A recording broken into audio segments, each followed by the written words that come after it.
Big boss season पनापन 15 आज के episode की यहीं पर ही समाप्ति हुई और हमारे इस रिव्यू की यहां पर शुरुआत हुई। चैनल पर नए हैं सब्सक्राइब कर लीजिए और वीडियो को पूरा देखिएगा, सब समझ में आ जाएगा। जो जो एपिसोड में हुआ उसके बारे में डिस्कशन क्या करना, कौन सही कौन गलत था, इस बारे में थोड़ा सा डिस्कशन करेंगे, रिएक्शन शेयर करेंगे। पसंद आए तो अप्रिशिएट जरूर कीजिएगा, क्योंकि हमारा काम है हमेशा सच्चाई बयां करने का, औरों की तरह नहीं जाकर बिक जाना या फिर उन लोगों के ही फेवर में बोलना जिसके फेवर में बिग बॉस हैं ऑलरेडी, क्योंकि हमारा काम है मिडिल एंगल बिल्कुल देखना। अजीब चूतियापा चल रहा है बिग बॉस के घर के अंदर। जी हां, मैं खुल के बोलना चाहूंगा, इस बार बिग बॉस में अजीब चूतियापा चल रहा है। ऐसे भुड़वक लोगों को फेम दिलवाने की कोशिश की जा रही है जो इस लायक है ही नहीं। उन लोगों को फेम दिलवाने की कोशिश की जा रही है जिनका फेम से कोई ताल्लुक है ही नहीं। टीवी इंडस्ट्री से, बिग बॉस से, सोशल मीडिया से कोई ताल्लुक नहीं है, मगर फिर भी बिग बॉस ने उसका दर्जा ऊंचा दिया हुआ है। आप जरा से वीआईपी क्या बन गए बिग बॉस के आधार पे? आप नॉर्मल कंटेस्टेंट को गिरा हुआ समझ रहे हो हैं? वीआईपी जोन का मतलब है ट्रॉफी का हकदार। वीआईपी जोन का मतलब है कि इज्जत के साथ में जो भी मिल रहा है वो चीजें खा लेनी, और जो कोई गलत हो रहा है उसके लिए फेयर बोलना। ये नहीं है आपके पास कोई मुद्दा नहीं मिल रहा तो आप बिना वजह का बोले जा रहे हो, यानी कि आप उन लोगों के ऊपर हुक्म चला रहे हो, उन लोगों को निशाना बना रहे हो जो निशाने के काबिल नहीं हैं। उन लोगों को आप उल्टा सीधा निशाना बना रहे हो, गलत साबित कर रहे हो, गलत बोल रहे हो, उनको उनकी इमेज को डाउन करने की कोशिश कर रहे हो ही यही रहा है। आज का मुद्दा कोई था जब बटर से ये कहानी शुरू हुई, एक डॉक्टर की इमेज को डाउन करने की कोशिश कर रहे हो। करण कुंद्रा की जो ऑलरेडी इतना अच्छा फेम है इंडस्ट्री के अंदर, आप उसको गिरा हुआ समझ रहे हो। कहां से आए हो भाई तुम हैं? अरे बिहार में तो ऐसे लोग हैं नहीं भाई, बिहार में तो बहुत अच्छे लोग रहते हैं, हमारे ताल्लुक हैं। अब इसका मतलब ये नहीं है कि आप अपनी इमेज को डाउन करोगे, अपना एटीट्यूड दिखाओगे। बिग बॉस ने आपको पावर क्या दे दी, आप दूसरे के ऊपर चढ़ोगे, यानी कि उसको नीचा दिखाने की कोशिश करोगे। जब राजीव ने बटर चुराया प्रतीक से छुप के, और प्रतीक ने इस बात के ऊपर दबाकर मुद्दा उठाया, इस बात के ऊपर तगड़ी लड़ाई बिग बॉस के घर में हमें देखने को मिली, जिसके ऊपर राजीव ने अपनी सफाई पेश करी। कुछ लोग राजीव के फेवर में बोले तो कुछ लोग राजीव के अगेंस्ट गए। यहां वीआईपी जोन वाले सब राजीव के अगेंस्ट चढ़ रहे थे, और ऐसे में ये लड़ाई इतनी ज्यादा बढ़ गई कि मुंह से थूक निकलने पर बात आ गई है कि मुंह से थूक निकल रहा है और वो खाने पे जा रहा है। आपको बिना वजह का मुद्दा चाहिए था राखी सावंत जी। आपके पास तो वैसे कोई इतना एंटरटेनर है नहीं है, वैसे तो आप अपने आप को एंटरटेनर क्वीन मानती हो, मुझे नहीं लगता कोई एंटरटेन है। बस हाँ, ये है कि पब्लिकली थोड़ा बहुत कर लेती है, वो बेस्ट है। बाकी इसको कोई एंटरटेन नहीं कहेंगे हम चूतियापे को। आप लेट जाओगे है, जूली वाले उल्टे सीधे ड्रामे करके दिखाओगे और आपकी नज़र में वो एंटरटेन हो गया क्या? मतलब मेकर्स को हो क्या गया है यार, क्या मेकर्स पागल वागल हो गए हैं? ऑडियंस जो देखना चाह रही है वो ऑडियंस को मिल नहीं रहा है, ऑडियंस जो नहीं देखना चाह रही है वो तुम जबरदस्ती का चेप रहे हो। यही तो है ना big boss show. Big boss के पहले सीजन हुआ करते थे जब टीआरपी मिलती थी, जो कंटेस्टेंट अपने दम के ऊपर स्ट्रगल करता था, और अब आप क्या कर रहे हो? ऑलरेडी लोगों को पावर दे के भेज रहे हो, जाओ जी जाओ उनके ऊपर हुक्म चलाओ। अरे मैं होता ना उसका मुंह तोड़ देता, जंगली जाहिल का।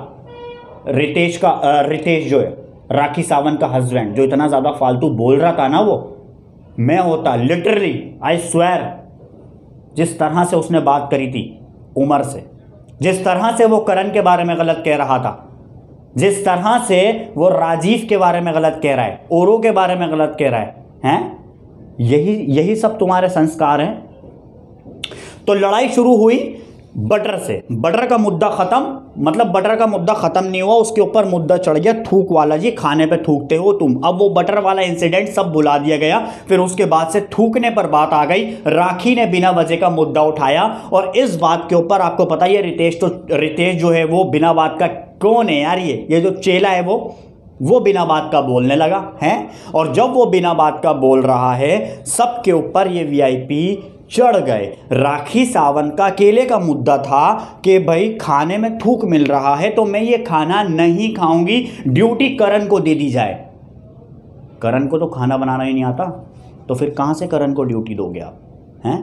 ये तो बिना वजह की बात और बिना वजह का मुद्दा निकाल रहे हो। इस बात के ऊपर निशांत साइड में जाकर कैमरा के सामने बोल रहा था कि मुद्दा वहां से शुरू हुआ, यहां से हुआ, यहां से हुआ, फिर उसके ऊपर आ गया, फिर उस पर आ गया, फिर बटर पर कहानी आई, फिर कहानी थूकने पर आ गई और फिर यहीं पर आके लटक गया। फिर ये एक दूसरे से लड़ते हुए नजर आए। इतने ज्यादा तुम्हारे आर्गुमेंट्स होते हैं, इतने ज्यादा खाना बनाने के ऊपर जिसकी कोई भी लिमिट नहीं। अरे इज्जत के साथ में खाना बनाओ, इज्जत के साथ में रहो। इसके अलावा जितने भी सारे टास्क मिले, लड़ो भिड़ो, मारो पीटो, कुछ भी करो, जो करना है करो। हैं? करण कुंद्रा के ऊपर उसने आरोप लगाया कि तुम्हारा प्यार मुझे फेक लग रहा है, तुम थोड़ा ये करो, तुम वो करो। भाई तू बोलेगा आके जुम्मा जुम्मा 4 दिन का?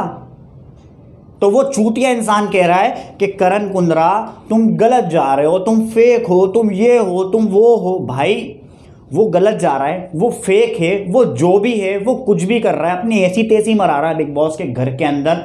तो तुम्हारा क्या मतलब होता है बोलने का? फटे में टांग अड़ानी है ना, मुद्दा मिल जाएगा बोलने के लिए, है ना? वही वाली कहानी है। चलो बाय द वे, उसके ऊपर करण ने भी अच्छी तरह से अपने ताबड़तोड़ जवाब दिया। साले 2 साल से तू गायब था, तू भगोड़ा, एक नंबर का भगोड़ा। भगोड़ा जो पिछले सीजन में राहुल को टैग दिया गया था भगोड़े का, वही टैग इसको मिल रहा है भगोड़ा। करण को भगोड़ा बोलना चाहिए था ना इस मामले के अंदर, उस चूतिया इंसान को। तो ऐसे ऐसे बेवकूफ़ों को शो के अंदर डाल दिया जाता है मेकर्स के द्वारा, किसी एक कंटेस्टेंट को तगड़ा वाला फेवर। और इस बार तो हद कर दी, हद कर दी इस बार तो मेकर्स ने शमीता को इतना ज़्यादा फेवर करके। इस वाले मुद्दे के ऊपर आएंगे हम बाद में, ये ऑलरेडी हम डिस्कशन कर चुके हैं। मगर हम आगे बढ़ते हैं नेक्स्ट वाले मुद्दे के ऊपर, जो उमर रियाज भिड़ता हुआ नजर आया। किससे? उस चूतिया इंसान से जिसका नाम है चेला रितेश। जी हाँ, जब बात आती है अभिषेक की एंट्री की, तो उसके बैड का सिलेक्शन का बात आता है। वो कहता है कि मैं ये वाला बैड लूंगा। उमर उस बैड के लिए मना करता है। भाई मैं नहीं दे रही है बैड, सिंपल सी बात है। वीआईपी गया तुम्हारा भाड़ में, मैं नहीं दे रही है बैड, छुट्टी। तुम अपने वीआईपी की पावर दिखा रहे हो यहां पर मुझे, ये स्टार सब उठा के फेंक दूंगा। चलो मानते हैं कि उमर इतना ज्यादा ओवर जो चला गया वो गलत था, वहां पर वो गलत था, क्योंकि वो स्टार जो है वो बिग बॉस की तरफ से प्रोवाइड करवाया गया है। मगर इधर जो वो चूतिया इंसान है रितेश जो है, रितेश को भी इस बात का सोचना चाहिए कि मेरे पास जब पावर है तो मैं अपनी पावर का इस तरह से फायदा ना उठाऊं। उमर ने वहां साफ साफ बोला था कि आज तुम वीआईपी हो और कल नहीं हो। देखा है ना आपने भी, अभी उल्टा सीन हो जाएगा। अभी ये जो वाइल्ड कार्ड एंट्रीज आई है ना, ये नॉर्मल कंटेस्टेंट बन जाएंगे और नॉर्मल घर वाले सारे वो वीआईपी बन जाएंगे। अभी उल्टा होगा। ये तो लेन की देन होती है, इसको बोलते हैं कर्मा। जैसा आप कर रहे हो वैसा भर रहे हो, है ना? तो वैसा ही गलती कर रहा है वीआईपी जोन वाले। ये समझ में नहीं आता, वीआईपी जोन वाले नॉर्मल कंटेस्टेंट को जगाने के लिए आए हैं या फिर खुद की आंखें बंद करने के लिए आए हैं? लग तो यही रहा है मेरे को। और आप ऐसे चूतिए इंसान को बिना वजह का वीआईपी जोन के अंदर डाल देते हो, हैं? ऑडियंस तो बेकार है, पागल है। ऑडियंस के हाथ में कुछ फैसला ही नहीं है। अरे ऑडियंस इंतजार कर रही है, वोटिंग लाइन्स खुले, हम वोट करें अपने फेवरेट कंटेस्टेंट को। जिसको हमें बाहर फेंकना उसको हम वोट ना दें, उसको हम बाहर निकाल कर फेंकें। आप हो वोटिंग लाइन नहीं चालू कर रहे हो, अपनी मर्जी से टास्क रखते हो, 3-4 को बाहर फेंक देते हो जो डिजर्विंग है आगे जाने के लिए। और जो चूतिए इंसान है उनको आप आगे लेके जा रहे हो, ऐसे बुर्वक को आगे लेके जा रहे हो साले। तो कुल मिलाकर बात यहां पर सामने आई जब उमर भड़का इस बात के ऊपर कि मैं अपना बैड नहीं दूंगा, वीआईपी जोन गया भाड़ में। उस टाइम में उस चूतिए इंसान को अपनी टांग अड़ानी थी ना, उसको अपना मुद्दा घुसेड़ना था लेकर।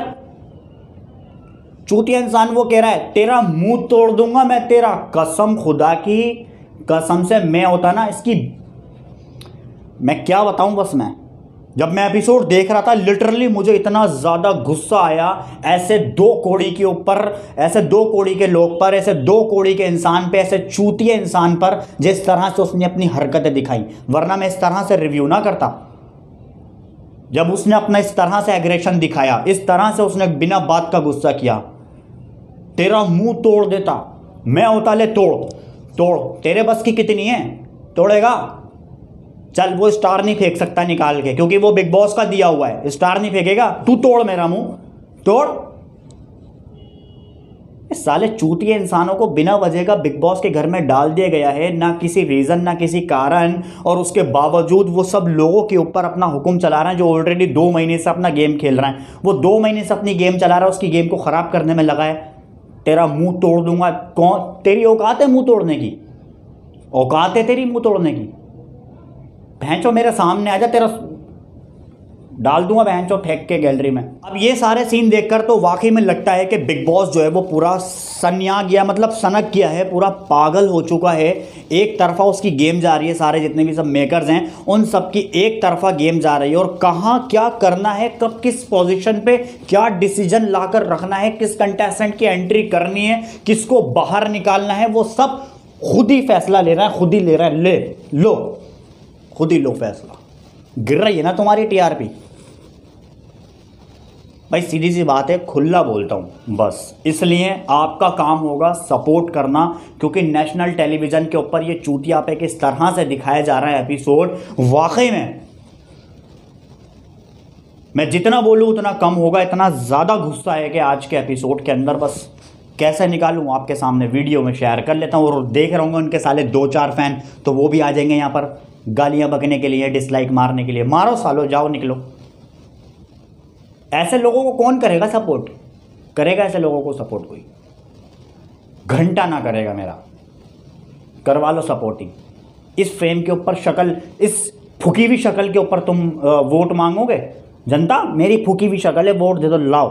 हैं? जनता तो चूतिया हो गई है, बेवकूफ़ है ना जनता, जो वोट देगी तुम जैसे साले छपरियों को। तो कुल मिलाकर अभी की अगर बात की जाए, बिग बॉस पूरा सनक गया है। बिग बॉस के इस टाइम मेकर्स के कुछ भी समझ में नहीं आ रहा है। ऐसे चूतिए लोगों को ज़्यादा बढ़ावा देने की कोशिश की जा रही है और वो हावी हो रहा है। उसके हाथ में बिना वजह की 2 टके का इंसान, छपरी इंसान, जिसके हाथ में VIP जोन की पावर दे दी गई, और वो ऐसे लोगों के ऊपर जो ऑलरेडी 2 महीने से अपना गेम खेल रहे हैं, 2 महीने से अपना फेम बना रहे हैं, उन लोगों के ऊपर अपना हक जाहिर कर रहा है और उनको चेला बनाया हुआ है एक तरह से। हम जो कहेंगे वो करेंगे, हम जो कह रहे हैं, हमें जो खाना है, हमें जो पीना है, हमें सोना है, उठना है, सब काम करेंगे। करवा लो पावर हाथ में। कसम से उमर की जगह अगर मैं होता, या फिर करण की जगह अगर मैं होता ना, इस चूतिया इंसान को मैं ज़बरदस्त वाला जवाब देता। मैं सही बता रहा हूँ। अब वो एक बात अलग है कि हर कोई कहता है बाहर बैठ के, मगर नहीं भाई, किसी की गुलामी नहीं की है भैया, सीधी सी बात है। ये बिग बॉस की शक्ल है, ये बिग बॉस की शक्ल है जो तुम यहाँ पर खड़े हो, वरना बिग बॉस ना होते तो साले बाहर पड़ा होता तू, मुख्य दीवार के बाहर। ऐसे ऐसे 2 टके के इंसान आ जाते हैं और अपना हक जमाते हैं। सही है भाई, सही है। खाने में थूक रहे हो, ये कर रहे हो, वो कर रहे हो, ये कोई मुद्दे हैं यार? खाने में थूकना नेशनल टेलीविज़न के ऊपर, मैं खाना नहीं खाऊंगी, मैं खाना नहीं खाऊंगी, क्या बोले यार? अब आप खुद यहाँ डिसाइड कर सकते हैं कि पूरे बिग बॉस के घर में इस टाइम अभी क्या चल रहा है, क्या क्या चूतिया पे हो रहा है, क्या क्या भड़वागिरियाँ की जा रही हैं, और कितनी भड़वागिरियाँ, कितने कितने चूतिया पे हमें आगे चलकर देखने को मिलने वाले हैं। देखते जाइए बिग बॉस, जैसे हम देख रहे हैं वैसे आप भी देख लीजिए, पर रिव्यू देखना मत भूलिएगा। चैनल पर नए हैं, सब्सक्राइब करके सपोर्ट दिखा सकते हैं, और मेरे रिव्यू से आज के सहमत हैं तो नीचे कमेंट करके हमें बता सकते हैं।